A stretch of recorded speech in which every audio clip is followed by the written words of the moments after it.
I mentioned about collaboration, and my aspiration is that we do find ways to collaborate on football. Um, I would love to see more collaboration between football clubs in my country and football clubs in India. I think India is a market of massively growing opportunity. Even in the 6 years since I first moved to India, I've seen how football has become increasingly popular. But I've only just arrived. I don't know the landscape. I've only met one owner since I've been here of any of the clubs. So I can't tell you the exact possibilities here. What I can tell you is that together with my colleague who's dedicated to working on the sports sector on behalf of the Department of Business and Trade, we will be looking to have more discussions around this issue. I think at some point we will seek a meeting with Mr. Goenka, and we will listen and hear and try to match between what the asks are and what is realistic from our side. But I'm in no doubt that more can be done in terms of collaboration in sport, and it doesn't have to be at a transactional business and trade level. It can also be in many other ways as well. A lot of less informal, localized types of collaborations on issues where we have common messages and common goals to achieve. Sport is always a really strong and good vehicle to do that. So, just like my club, Millwall, do a lot of things around issues like mental health in the community and so on. It's sports clubs that really have the power to do that. So I'm always up for approaches to consider where we can collaborate together to get across important messages to improve the lives of your supporters and the ordinary people of the city. Would you encourage coaches from England to come here and teach this younger football? Yeah. Because Arsene Wenger was here to develop the standard of football in India. Well, you probably should have asked Arsene Wenger to get some of his friends to come here, because he definitely has a far better network of contacts than me.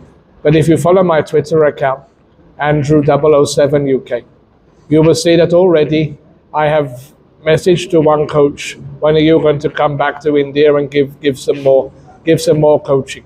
So I'm definitely one to encourage people to come and take the opportunity. I think it's an incredible experience for anybody working in that area to come and work with young people here. I've seen it firsthand when I was associated with Fateh Hyderabad Football Club, and one or two coaches came out from the UK and gave their time absolutely free to coach kids from disadvantaged communities in different aspects of football. And that kind of thing, I will always do what I can to help facilitate. What is your message for the young generation? The young generation of footballers, you have to work hard, you have to train hard, you have to be disciplined, you have to stay clear of all of the many social vices that are there if you want to succeed in any kind of sport, be it football or anything else. Your thought about them? How can they progress? How can they progress? Like I said, all those things I've mentioned, you have to work hard, you have to do your best, and then you'll have to just wait and see what happens, because football is very, very competitive. Even my son, he's 16. He still dreams to be a professional footballer. Can I honestly say you'll be a professional footballer? A lot of boys in that age group in my country dream to be professional footballers. Less than 1% are making it. But it's always right for young people to have a dream and a vision. You shouldn't shatter it, you should encourage. And at least if you're playing sport and doing that regularly and doing it to a decent standard, it's very good for you in many other ways. It builds a lot of other qualities that can be useful in later life. So I don't think anything can be lost from that. Yeah, I have seen your under 17 players. They are more talented here. I did the commentary here. Under 17 England, Phil Foden, then Brewster. Then I have seen Bellingham there in Doha. Wow. So what goes wrong when they have a transition to senior level? What went wrong with England in the World Cup? What went wrong with England in the World Cup?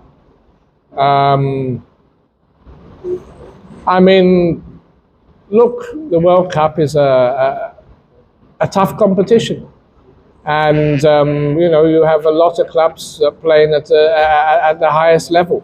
I think any club that qualifies for the World Cup is already doing well. Any club that gets out of their group are doing better.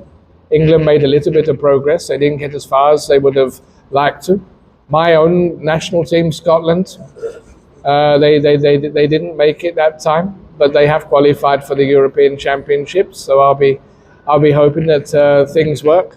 You never know in football. That's the thing about football. And that's the reason that people love it.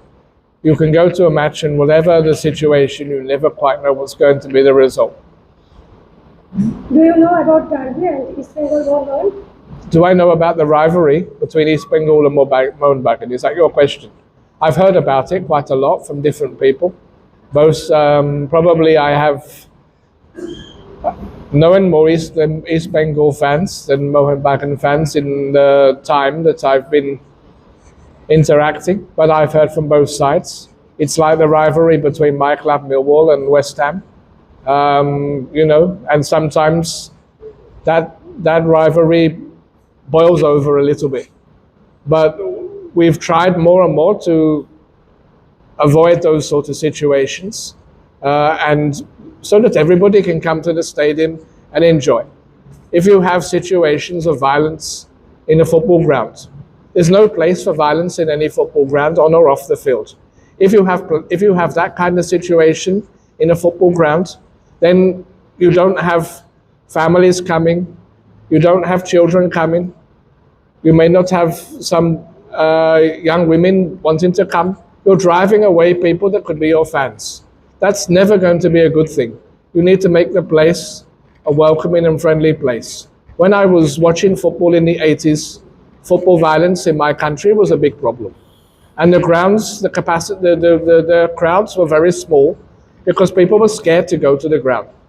Nowadays, we have very little crowd trouble in any of our stadiums, and the crowds are huge. Top 1, 2, 3 tiers, nearly all the matches are sold out.